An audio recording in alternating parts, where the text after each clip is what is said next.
All right, guys, let's talk Young Famous African season 3. First up is gonna be our girl Annie. I know y'all are tired of the sob story and the crying and the shaking and whatever else, but 92% of every scene, I don't know why I said 92%, but literally more than 90% of every scene this season was, where is Annie? Is Annie coming? Who is gonna tell Annie? Why did Annie do that? 3 seasons in, and I fear she still carried this season. Give Annie her flowers, okay? All right, next up is Swanky. Swanky, he's actually the only cast member that I follow on social media. I love his styling and how he puts things together.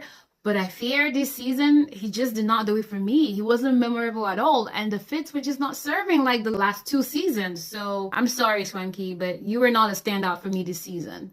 Nadia, this girl gave us raw emotion from episode 1 through the last episode. It was kind of annoying, but I'll give her her flowers. She and Annie are in the same category for me. They stood out and carried the show this season. Louis, boring, gave me absolutely nothing. Next. Kaylee and Naked DJ with their fake engagement. These two are not getting married. It's not happening. Fontana and Diamond are just playing a game. They're just sticking to their script. There's absolutely nothing to see here. I just can't do this dumb girl storyline because she knows what she's doing. She's really smart. Zari, the boss lady, she gave us a new man. She was on her best behavior this season. I know there was a bit of drama here and there, but as compared to the last 2 seasons, she was on her best behavior.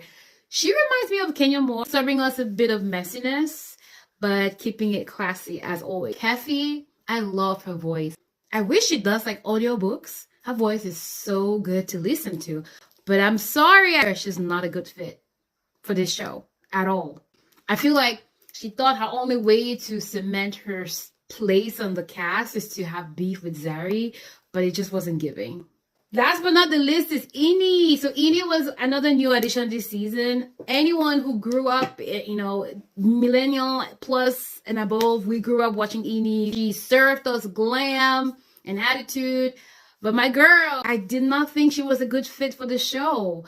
I feel like she would be better served on a show that's very focused on like the housewives or people in her industry. I almost felt like she was finding it hard to find her place. So she was overdoing it with the theatrics, the dramatics, and it was a bit cringe for me. So now to the cast and the producers of this show. You have given us 3 seasons of brunch, lunch, dinner, and let's catch up. We are tired. Please, instead of one more brunch, take that budget, fly to Nigeria. Let's follow Swanky prepping for an amazing fashion show event. Let's